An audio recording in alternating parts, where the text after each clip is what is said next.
Cut off in the corner. Any prayers, updates, requests, or anything? I'll go ahead. Christopher still got concrete poisoning, there's nothing you can do about that. It's there forever. But the same client, that he works for, his boss, he gave me a call during payroll. He's like, "Oh yeah, you remember Jeffrey Burns?" I was like, "Yeah, that's like your number 2.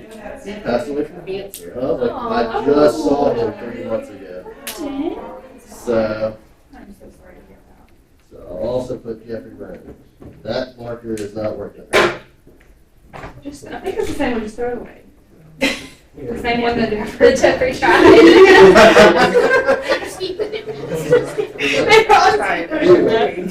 The blue one refuses to do its job. It's fine. Update also on my granddad, Larry Morgan. He went in Thursday or Friday to get his chest, screened to see if there was any cancer left in him. And they found spots where his prostate used to be, and one behind his neck, and in his chest. And so they're going to do more tests to see if that's cancer going back or not, or if it's something else. But Papa on the phone politely said, "Oh yeah, the prostate one's probably cancer." I was like, "What the prostate was? We got to remove it where it is. Probably cancer." I was like, "Oh, that's at least you're just calm with it." He's accepted. You're like, "Yeah, problem." So there's that. He gave me a birthday message. Happy birthday, Ron. Love it. That is Larry Morgan right there. What was it on your birthday or year? It was close to my birthday. You know who Ron is? Yeah, your Yes. father. Close enough. When's your dad's birthday? You are the son of Ron. August. Oh. Got it. Together. Look, when you talk to the man, you'll understand. He's right, and you I mean, accept it. it's on my Facebook page with the birthday and my name. And just You're wrong. Maybe you just thought that was a different way to spell Ron. That's the same guy who doesn't know my birthday. He'll go, "It's your birthday, right?" Yeah. So I get that trait from him also. Good to know. And Dennis, I haven't heard an update on Dennis. I know they talked to the doctors Thursday, but I haven't heard an update. So yeah. Any other updates or anything else? My dad's doing much better. He had his stent removed on Thursday. So, I thought that was your dad's brother. So I've been actually praying for your dad's brother for this whole time. well, his brother passed away. That's what I'm sorry. I just got to No, David is my dad. Well, I feel like I have egg on my face. he was out and about Friday. So he came to the He dinner. did. He did. I And was he was gonna say, here this morning. After he had that stent removed, it was I saw him like much better. 2-3 weeks ago with your mom at Los Arcos. Yeah, he just, all of this happened already. He had the kidney stones and then the stent removed. When's he having the knee replacement? He's going to call his doctor this week to see. Oh, okay, so You have to. reschedule. Sarah, it's a friend of, she's the daughter of a friend of my mom. Her son had a liver transplant, didn't go, so he's looking for another. So Sarah's son, I don't know his name.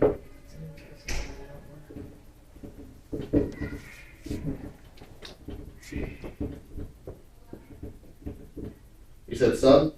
Yes, her son.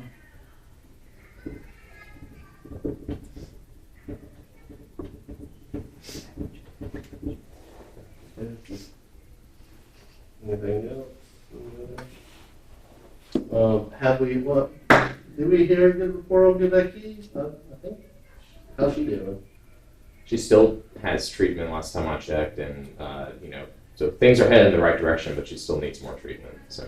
And strokes, those strokes, he's still same situation, or is he moving on to PT? Or? I mean, they're doing occupational therapy and physical therapy on him right now, but they're just getting started, and it's really slow going. Is he at home? Where do you He's end up at?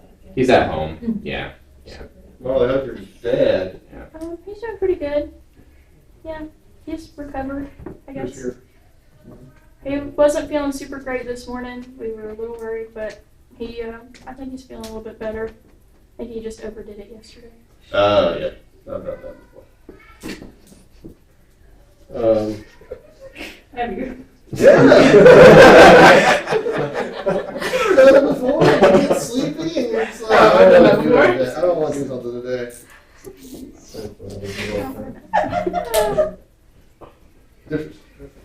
Just gonna stop, spark up more.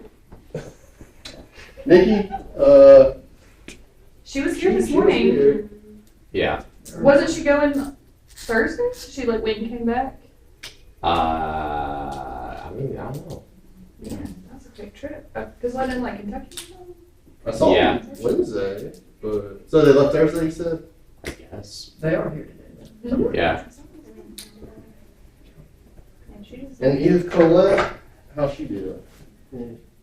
I mean, she's at a nurse care facility of some sort, so she's just kind of been there for a while. Any other additions or updates? That's it. Let me see. David, you need to remember? Sure can. Let's pray. Dear Lord, thank you this morning for the opportunity we have to gather together, to fellowship with other Christians, and to encourage one another. Be with us through this study today as we begin a new book, and help us to look for ways to learn from your word, to apply it to our lives, and to be strengthened and enriched from spending time in your word. There were a lot of names mentioned this morning on the prayer list of folks who are recovering from surgeries or who are just going through difficult times. We ask that you would be with them, but also help us to look for opportunities to help and encourage and serve them in any way that we're able. In Jesus' name we pray. Amen. So, been asked by the elders for a long time to start passing the roll calls out, and I'll pass the announcement sheet too. We have a game night coming up. Is it? It's this Saturday, 5 o'clock. And there's a Facebook event, so please sign up if you do plan on coming. And also, just FYI, the Howells, Caitlin and Rhett Howell are planning to come. They're brand new members, so if you have a chance, even if you can't stay for the whole time, if you can just come by and just say hello to them and encourage them, that'd be great. So we're just having right here in the fellowship hall, 5 o'clock this Saturday. Sign up on Facebook if you can. Also. All right. Sorry about that. So we're doing Esther. It's kind of picking up where we were with Ezra and Nehemiah last year. We're gonna hopefully not take too long a class because I'm going to be doing an intro and we're going to get through chapter 1, hopefully.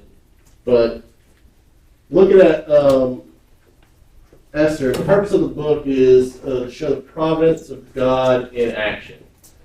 So remember, when we were looking both at Ezra and Nehemiah, it's the story of the 3 trips back to Israel, the 3 times, under Zerubbabel, under Ezra, under Nehemiah, Jerusalem, the Jewish people are going back to their city.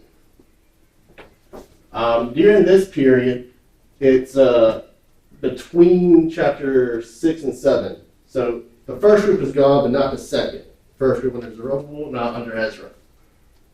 And during this period, as we'll see, the king makes a decree based off Haman, one of the other leaders of the provinces, to basically exterminate the Jewish people.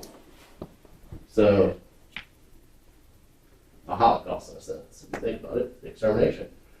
But the story is basically, as we'll look into later, how God works behind the scenes to prevent that from happening. One of the important things I want us to think about is the weight of the decree of the Medo-Persian Empire. So, as we saw in Ezra 4, the king gave a command, in the Hebrew, I can't say it, but it's basically the same as a decree, in his letter to Ram to stop building the temple. But then later on in chapter 6,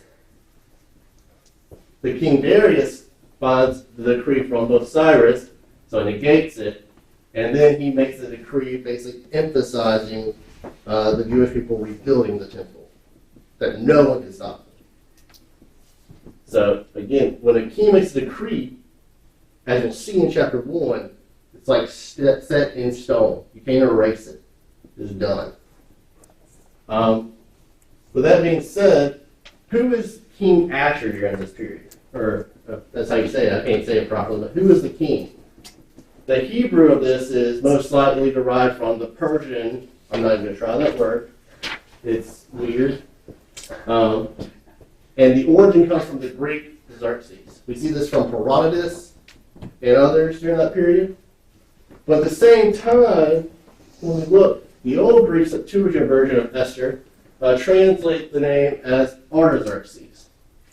And the Greek name is derived, again, from a Persian version of that, which I will not say, because it's too hard. I'm not that smart. And we see this in Josephus. So when Josephus is writing the Antiquities of the Jewish people, he commonly references it to being Artaxerxes. That's very important because when we look in history, and I have my little card here, chapter 6, that king is Darius. Xerxes and Artaxerxes II follow a Darius. Now, a lot of people like to make arguments over this period of which time line it is. Is it chronological, like we were talking about Ezra? Is this a chronological order of the kings, or is it more thematic? Because when you look in chapter 4, the king's name is Artaxerxes. So you can say Artaxerxes, Darius II, then Artaxerxes II. Some, however, believe it's the Artaxerxes in chapter 4 is actually Cadmus, and that's another name not really used as much. And Cadmus follows Cyrus the Great, which would be more historically accurate in the chronological. I personally believe it is Xerxes. And who's Xerxes? Where do we know him well from? 300. 300, his own guy. But that whole war.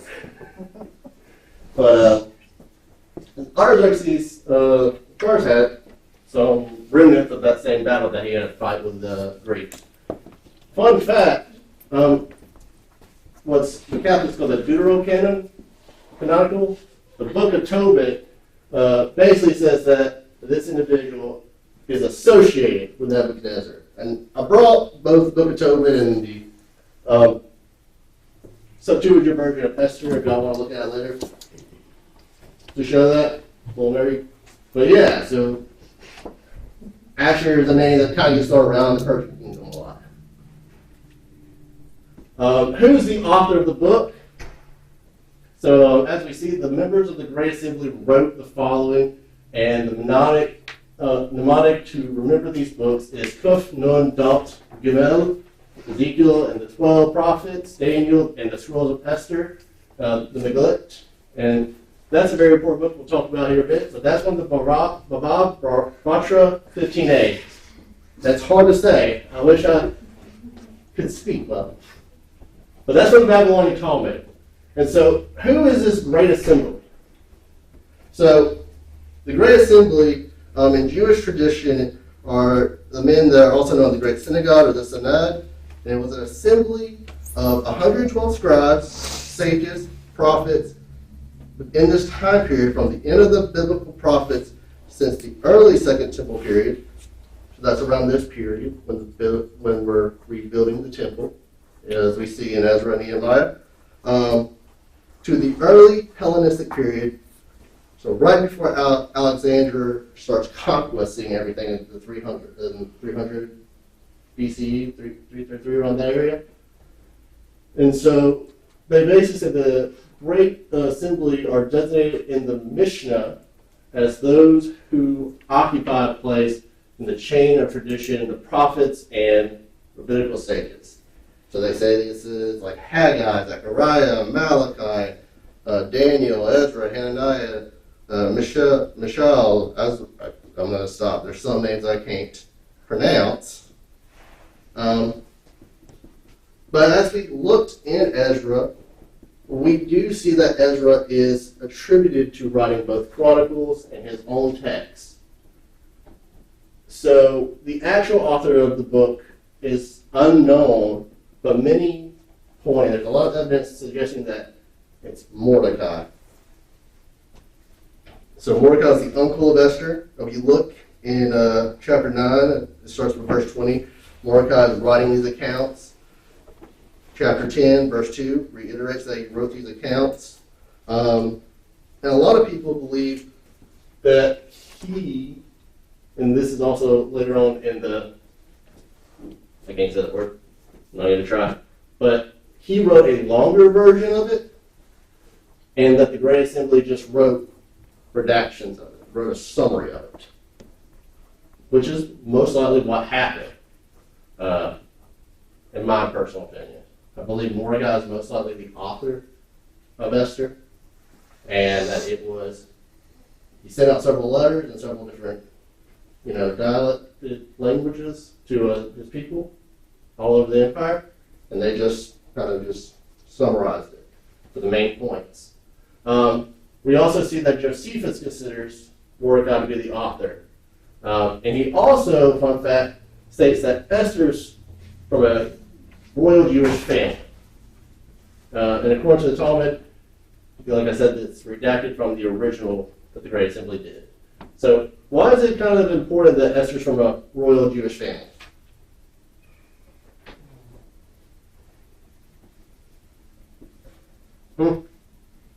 I mean, if you're going to marry a king, aren't you supposed to be some important lineage?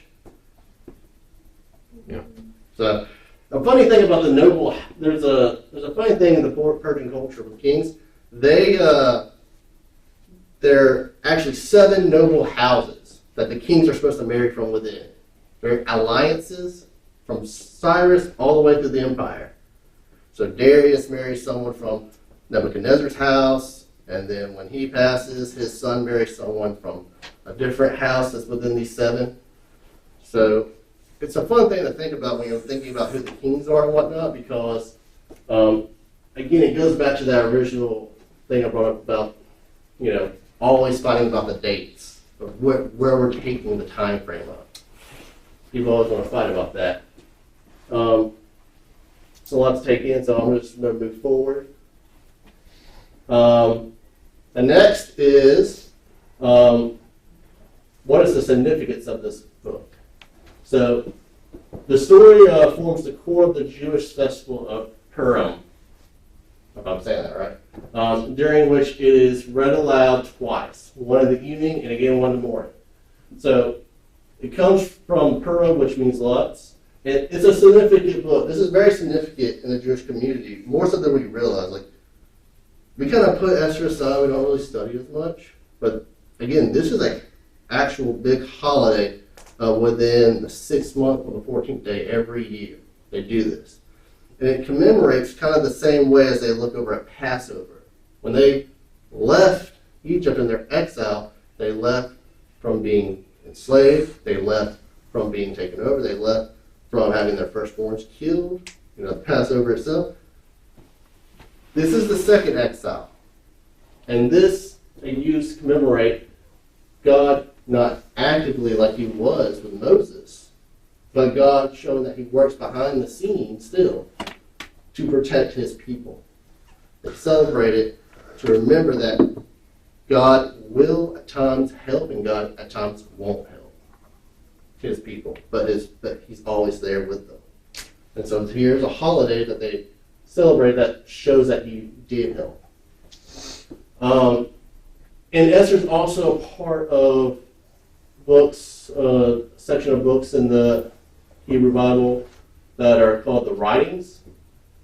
So these books belong to the so-called 5 scrolls, which I mentioned before, I can't say that word, which are still read today at certain feasts. So Song of Solomon is at Passover, is one. Ruth, which we just studied about, is at Pentecost. Ecclesiastes is at the Feast of Tabernacles. Lamentations is at ceremonies on the anniversary of the destruction of the temple. And Esther is at Purim. They all have some relation to it. I just didn't look up these. I didn't want to. We're studying Esther, so I didn't look up the relationship between those. So that's where we are at the introduction.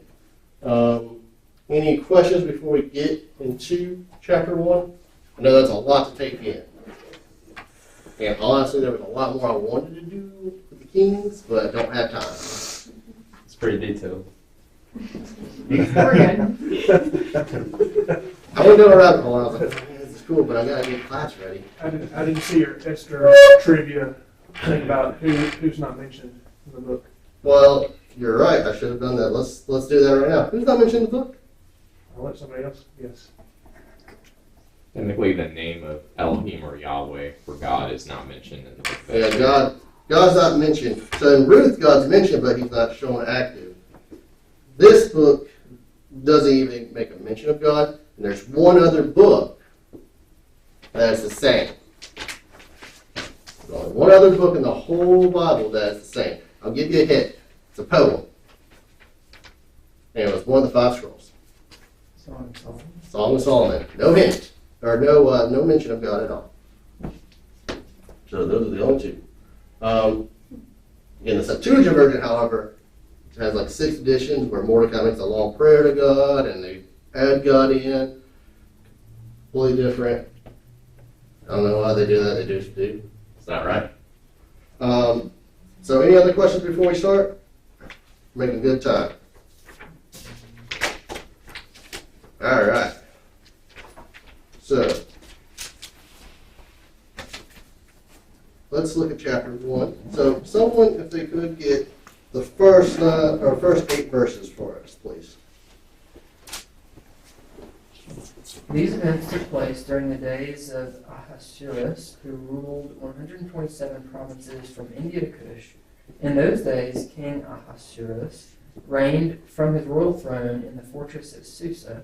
He held a feast in the 3rd year of his reign for all his officials and staff, the army of Persia and Media, the nobles, the officials from the provinces. He displayed the glorious wealth of his kingdom and the magnificent splendor of his greatness for a total of 180 days. At the end of this time, the king held a week-long banquet in the garden courtyard of the royal palace for all the people, from the greatest to the least, who were present in the fortress of Susa. White and blue linen hangings were fastened from fine white and purple linen cords to silver rods on marble columns. Gold and silver couches were arranged on a mosaic pavement of red feldspar, marble, mother of pearl, and precious stones. Drinks were served in an array of gold goblets, each with a different design. Royal wine flowed freely according to the king's bounty.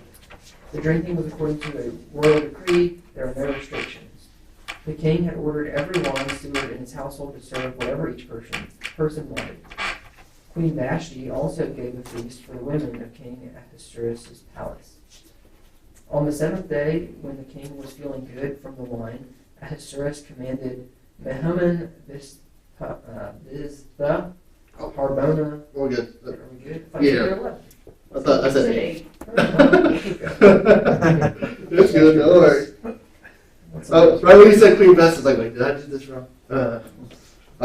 So we start off in Esther, a great feast, a great banquet. I mean, it sounds awesome, just the setting. Think about what they had set up. But so what we see at the beginning that's revealed is that it's probably a 6-month interval of the intense preparation by, again, I believe this is most likely Xerxes the First, but he's trying to get his people in the noble house and everything encouraged to fight against the Greeks, the Greek army. So he's just having them come over and they're having a celebration. They could be celebrating, a banquet of a victory they won a battle, or he's just trying to, grease them up to ask for, more aid. Yeah, like, hey, come on, I need some more. More people. Give us some more, please. Thank you. I think I heard something like this actually may have been like after a defeat, and he's trying to gear them up to just woo them into getting ready for another large one and done conquest. Yeah. 180 days though, that's insane. You ever heard of a 180-day party? Oh my goodness. That's what I was going to ask. Did it last for Is it- 180 days?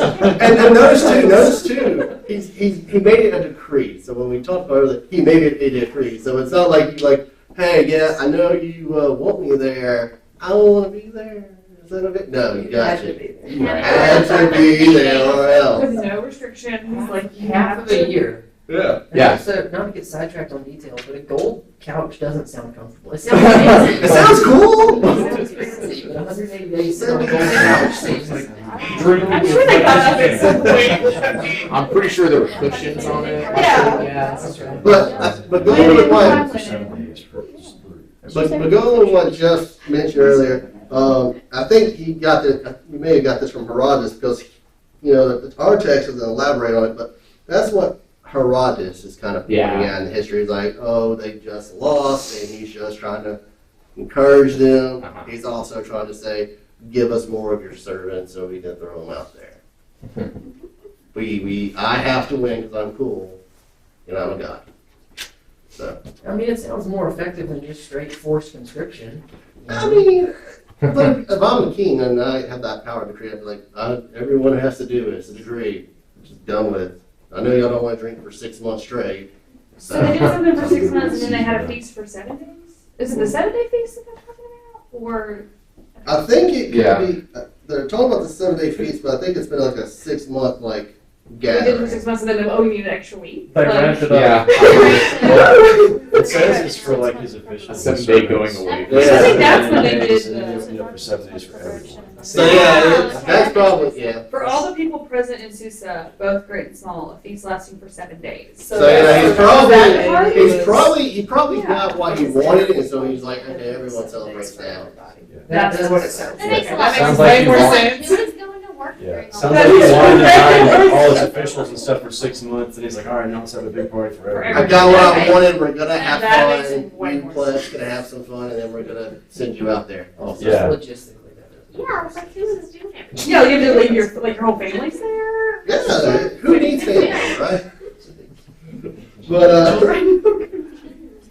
For 6 months. alright. But going forward, one of the things I think that's it's very intense is the amount that the empire has underneath them. You have 127 provinces, or 28. Yeah, 127. If you look in Daniel 6:1, they say 120 provinces. So, that's under Nebuchadnezzar, so they probably gained some territory between this period. In other instances, you'll hear them talk about the discrepancies between the kind of the officials over the government or whatnot.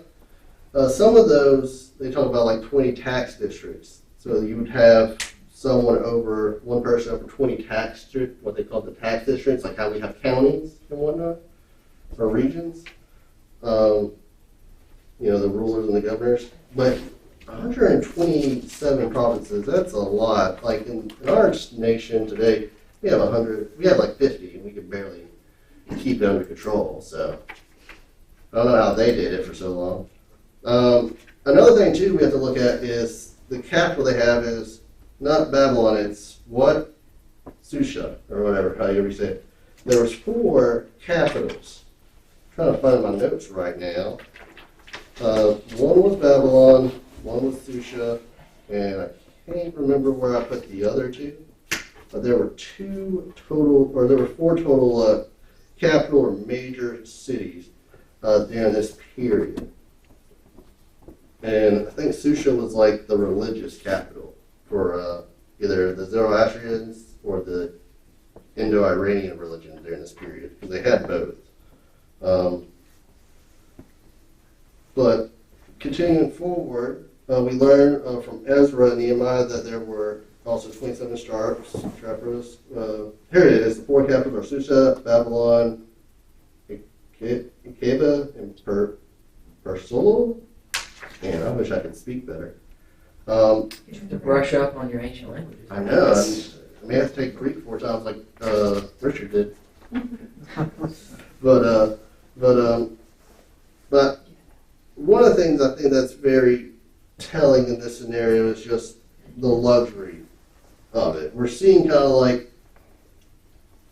kind of seeing inside how the king works. When we look also in Josephus' telling of this event, it's kind of different. Again, it's Artaxerxes, but he kind of talks about the party not even mentioning the servants having a 7-day feast at all. And I think he cuts that part out. But let's move forward. If someone could get verses 9 through 12. Queen Vashti also gave a banquet for the women in the palace which belonged to King Ahasuerus. On the 7th day, when the heart of the king was merry with wine, he commanded Mehuman, Biztha, Harbana, Bigtha, Abagtha, Zethar, and Carcas, the 7 eunuchs who served in the presence of the king Ahasuerus, to bring Queen Vashti before the king with her royal crown in order to display her beauty to the people and the princes, for she was beautiful. But Queen Vashti refused to come at the king's command delivered by the eunuchs. Then the king became very angry, and his wrath burned within him. So, the first thing I take away from this section is the queen. She has her own royal feast set aside at a different location. And the king, what does he want to do with his queen? What is it kind of hinting at? Show her off. But when you think of showing off your wife, what do you think? It's like, oh, look at how she's attractive or anything. What do you think? I don't know. I don't do that.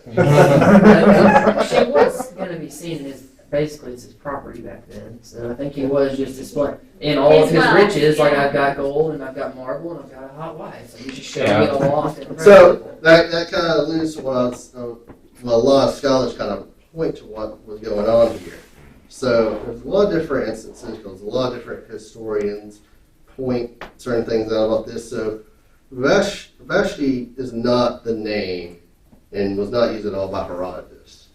The name was, if I'm saying this right, Artemis or Amertis or something like that. Amertis is how it is. And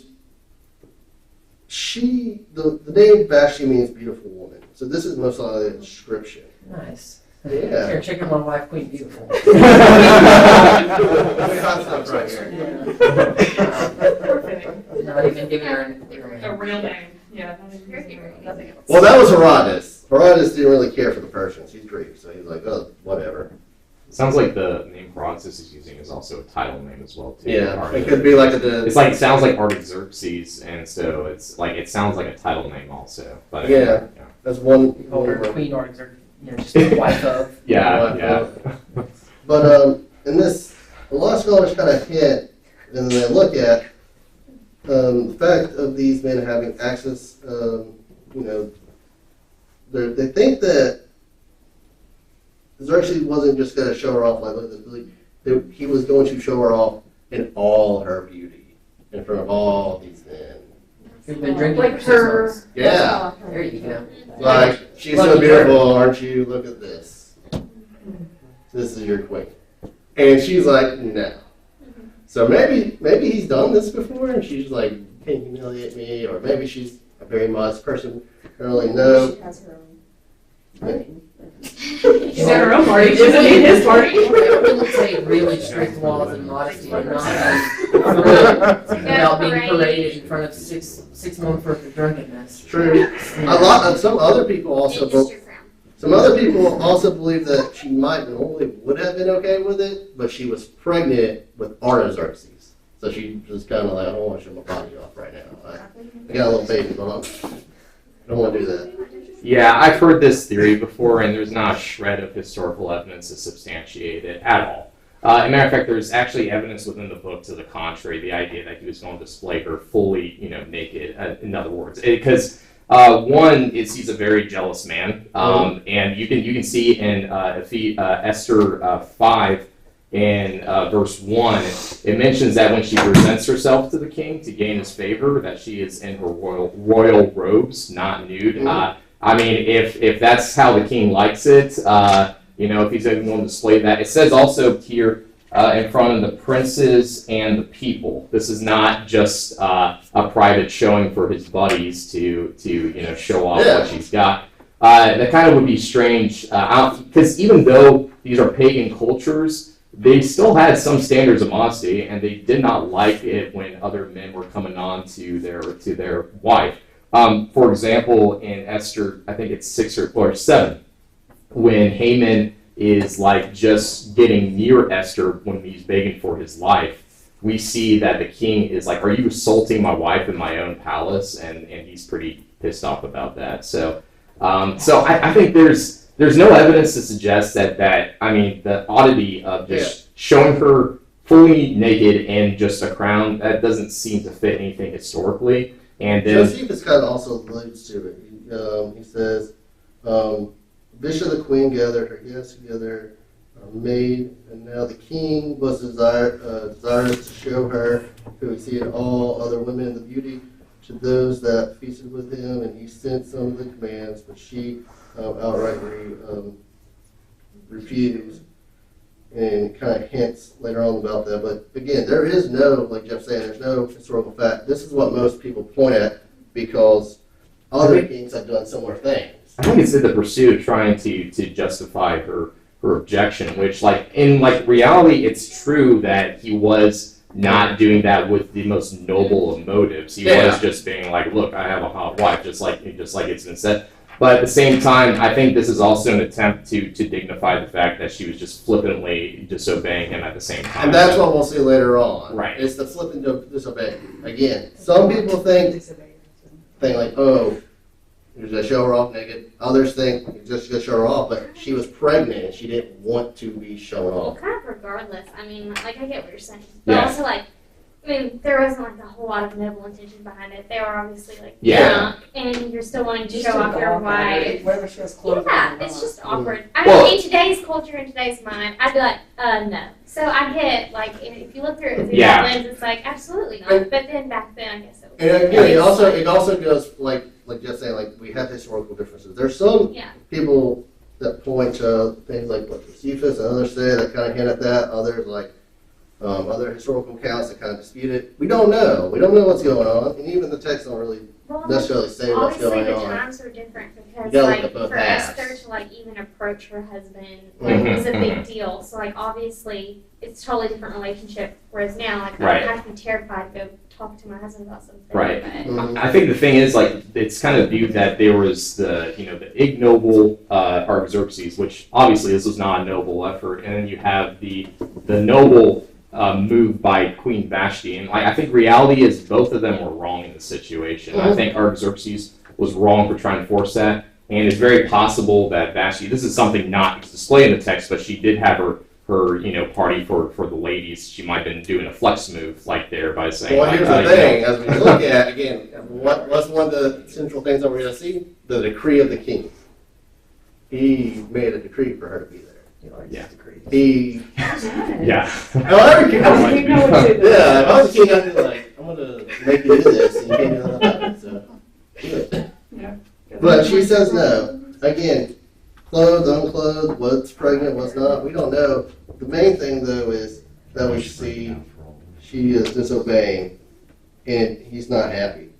Let's finish this off, and we'll, someone can just get, let me see, 13 through 22, just to end it off.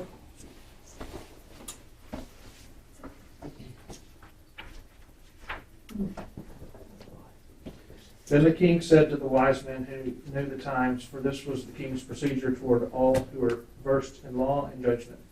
The men next to him being Karshina, Shether, Admatha, Tarshish, Meres, Marsena, and Memucan, the 7 princes of Persia and Media, who saw the king's face, and sat first in the kingdom.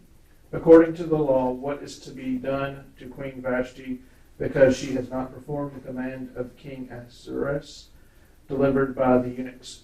Then Memucan said, in the presence of the king and the officials, not only against the king has Queen Vashti done wrong, but also against all the officials and all the peoples who are in all the provinces of King Ahasuerus.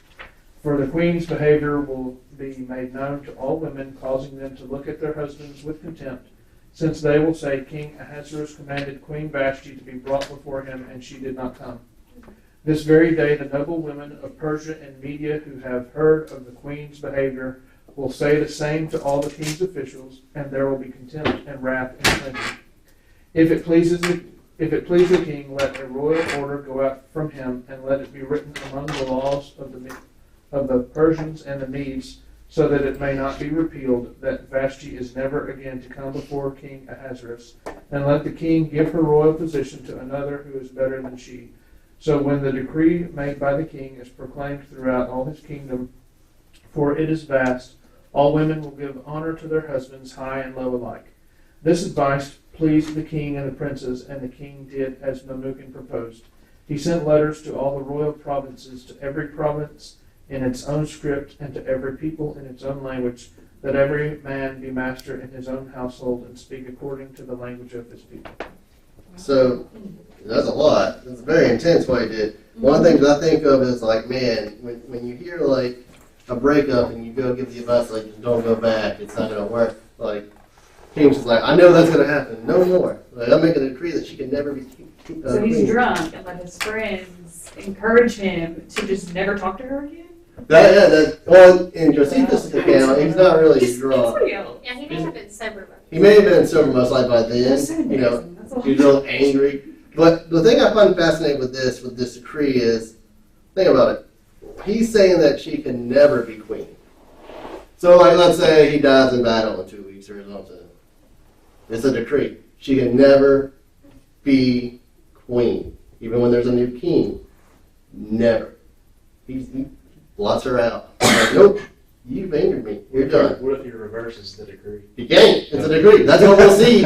We're going to see the kind of take place here, and we kind of saw it in Ezra too. When a decree is written, you can't get rid of it. Even with like another decree. Yet with the other decree, you kind of Like what happened with because me. so that's what happened with Ezra before. Like most likely Cadmus, he made a decree saying, "No, they got to stop." And then Darius was like, "No, there was a decree. Cyrus, he's before you, buddy. He made a decree saying so.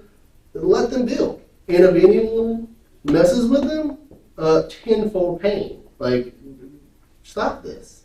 Honestly, I'm always surprised that he didn't just have her executed. Well, see, I'm always like, and I think that's like interesting. Like, I think it kind of what hints at in Esther 2 is that he's actually kind of like misses her and kind of has this affection. So he didn't want to, even though he was really ticked off, he didn't want to actually straight up kill her. He wanted to be like, okay, you don't want to see me. You don't want to come when I call. Well, then guess what? You'll never have to do it again. So And you're that's- also not king. that's actually important So, because like, immature, I guess is the word that comes so in Josephus, the king had been fond of her and did not well bear separation, and yet by the law he could not admit of a reconciliation. So he was under trouble. So it goes on to basically talk about how it was more so these eunuchs that said, like, you have, as we see in the text, you have to. He really didn't want to, and the eunuchs kind of were like, well, you should kill her. And he's like, I don't want to kill her. I love her. And they're like, well, you can't just let this go. Like, you're the king and you made a decree. You got to. So he was like, fine. She can't ever be queen again. Push her off. I don't care for this no more. But did he say she's pregnant with his child? That's one thought of why she didn't want to come. There are several thoughts. There's like 4 main ones, and that's one.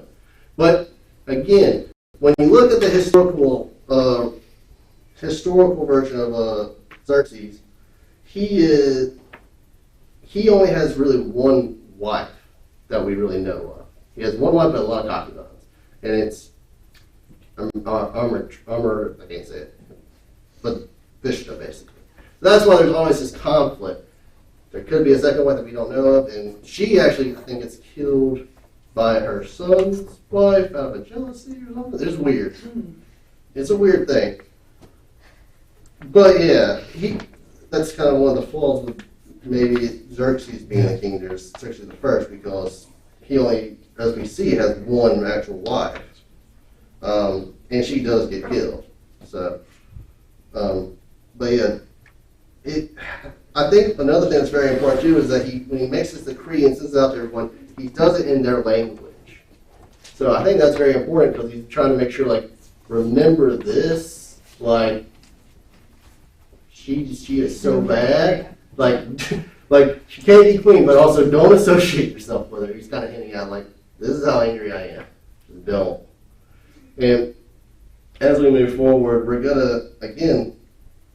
I'm hitting it a lot, but the decree, keep in mind the decree, the power of the decree. That is literally one of the big things in this book. It's just how the decree works. Because we see that this book is used to celebrate Purim, which is avoiding a Holocaust. And it's avoided by a counter decree. So it's very impressive idea. Any thoughts before we close class? One last thought on this.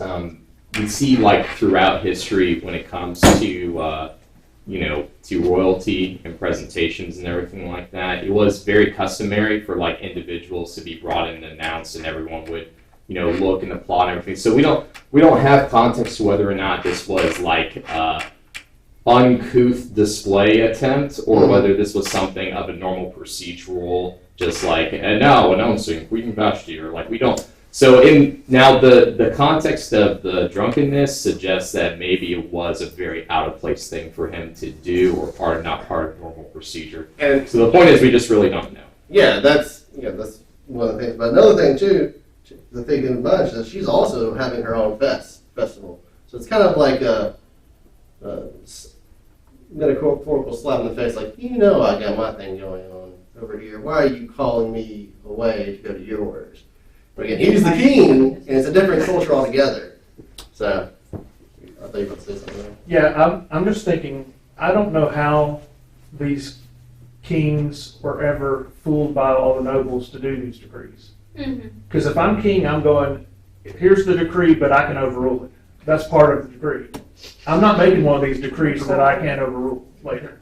I Make a decree greater than myself. think it's really like telling that the next verse, like sometime later when the king rage had cooled down, he remembered Vashti, what she had done and what was decided against her. Like, he was still mad when he made that decree. Like, he hadn't even had time to like think rationally about it. It's probably not the best time to be writing a poem. Yeah, and it was the other guy that came up with the decree. Yeah. He didn't come up with it, and he was probably just doing it to save face. Like, Yes. well, I don't want to do this, but I don't want to.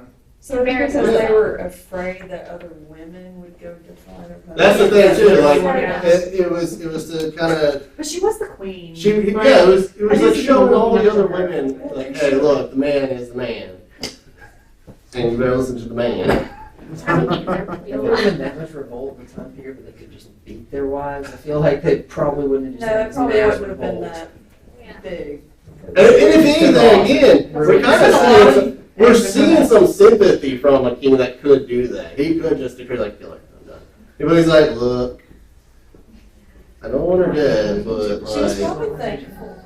yeah, if I was her, even though I can't be queen ever again, it's like, well, at least I'm not gonna die. I can leave my life. Yeah, I mean, that's the thing is like this is a pagan society, but they're like it's not I wouldn't call it like barbaric or tribal, like in other words there were rights for individuals and even women. I agree, it's obviously not the same as we're familiar with. So I think his actual decree and his punishment there, even in the heat of anger, kind of shows that they weren't like just beating their wives on the regular. We're running out of time, but yeah, if you want to look it up. Back then, their culture was that women, remember this right, it's from the Iranian Historical Society or something like that, their women could actually receive certain titles equivalent within the empire, and that they could get certain inheritance. Right. So they were more egalitarian, more fair than a lot of the cultures during this period. Not like we are today, we progressed, but they were way better. But then you also have to keep in mind, like, they respected the providence's, rights as well. So if Providence had a rule, they were just like, look, we don't want to keep, fight unless it's so weird that we're going to stop it. So they let them have their own culture unless it was a huge, contradiction between their rules. But otherwise, they were pretty fair with women, So why were all the women not at the party? You think if you just invited her to the party to begin with, she wouldn't have been so sassy? Well, I think it sounded like she wanted to have her own party. I mean, again, we don't know. Like, that's just what it seemed like. It's something we don't know, but again, I mean, We don't know if she wanted to have her own party, if she wanted to host her own party. Maybe she was doing something equivalent, trying to grease up the wives of the men. It says, yeah, it But she says, does hold a lot with the women because, I mean. But then at the they same are- time, she does hold a because lot of this error of hers, as we would say, an error of hers, you know. Well, you also think, let's have this giant feast of all these drunken people, drunken men in the Mhm. city, and let's throw women in there too. That'd be That's straight up not debauchery. Yeah. Yeah. well, yeah, it says in verse 9, Queen Vashti also gave a banquet for the woman. So it sounds like this was her kind of thing. You know? So maybe she did have power or sway over them. I was She's saying inviting them to. No, yeah, Yeah, oh, sure, They're But yeah, They're queen. yes, Queen has some power, but again, like we see it even today, like when we watch TV show or we hear about, wives, a powerful man will go up to their friends, like, well, you should definitely persuade your husband to get in this joint venture real fast. Come on. They're like, okay, I'll do it. I'll talk to him about it. So, got to choose next week. I'm glad we are definitely over. I'm sorry. Evan, could you lead us in a closing prayer? So God, we thank you for this day you've given us. Thank you for the blessings we've received. Forgive us our sins and help us to be the light as we go throughout this week. To the people around us, help us to bring those who are lost to you and those who have lost away from the church back into the fold. Be with us today as we depart. In Christ's name, amen. Awesome. Next week will be someone else teaching, so I need to figure that out. It's Evan. Evan teaching. Awesome.